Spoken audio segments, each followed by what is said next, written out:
if you have no problem looking at something, staring at someone, you're not looking at them as a decent human being.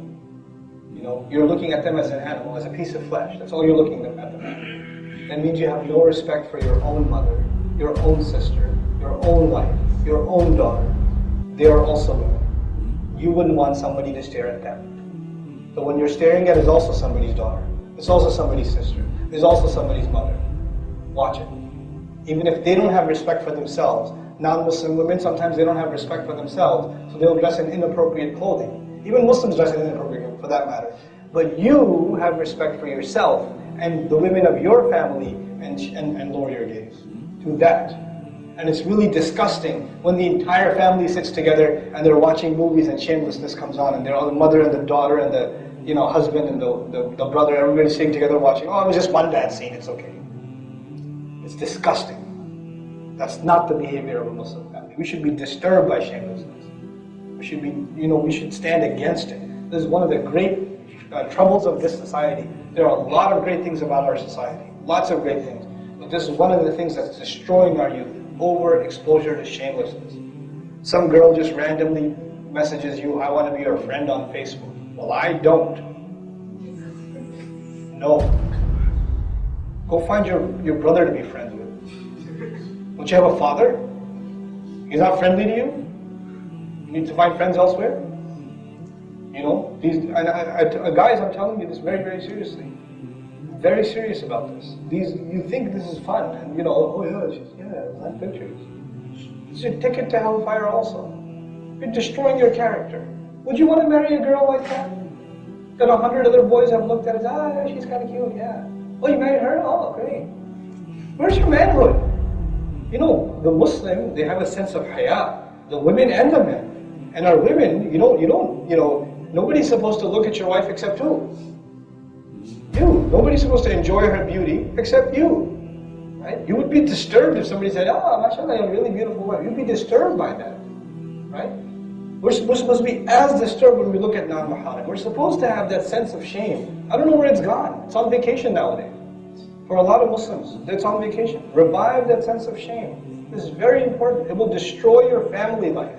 You will not be able to have a healthy marriage. You will certainly not raise good children if you don't have a sense of shame.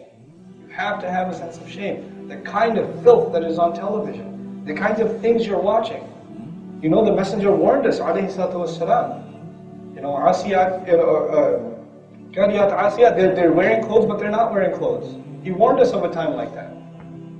And that's it's just PG-13. It's okay, we can go. It's just PG-13. Oh, it's just one bad scene in there. Oh, it's not that bad. Right? What do you want us to do then? Because, I can't even watch the movie. My parents don't let me do anything. My life is so sad because I didn't watch whatever. Right? Get over yourself and get over this obsession with entertaining yourself. You're a free person.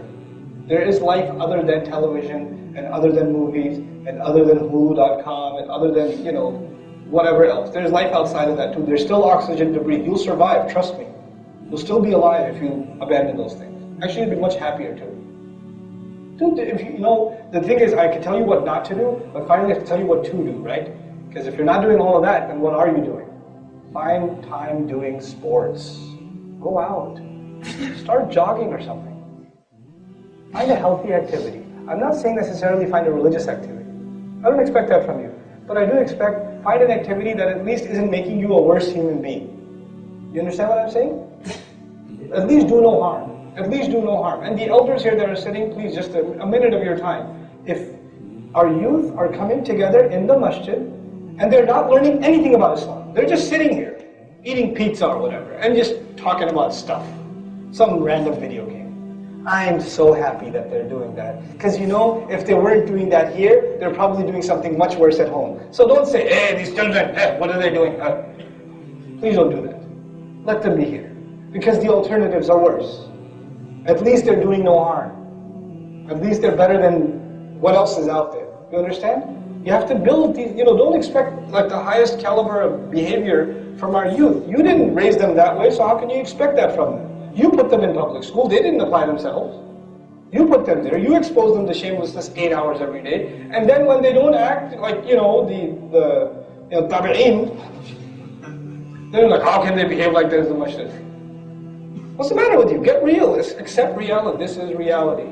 So, I sincerely ask the elders of our community to have more tolerance for youth in the masjid, to be more welcoming to them, to not push them away. And I sincerely ask you, young guys, the last bit of advice is about shamelessness, and I'm done, inshallah. I promise this time, I'm done, I mean it.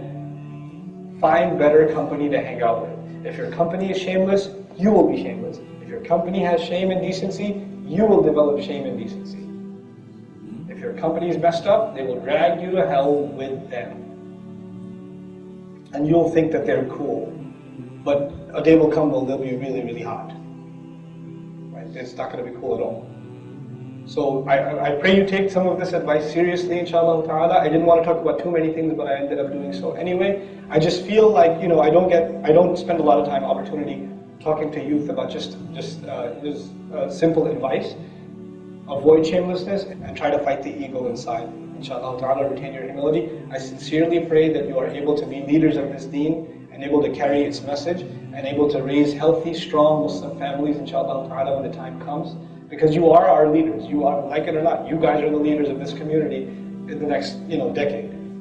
You are what this community is, inshallah. You are what Islam is. You have that responsibility. May Allah help you take that responsibility strongly, inshallah ta'ala. May Allah give your parents the ability to raise you right. May Allah help you find good company and help you avoid bad company. May Allah help you quit your bad habits, get you out of the cycle of being exposed to shamelessness, get you to learn to keep you to control your tongue against your parents, and to stop wasting your time and to become regular in your salawat. If I said anything good and true, it's a gift from Allah Azza wa Jal. If I made any mistakes, they're certainly my own. Subhanak Allahumma wa bihamdik. Nashhadu an la ilaha illa anta. Astaghfiruka wa natubu ilayka. Assalamu alaikum wa rahmatullahi wa barakatuh.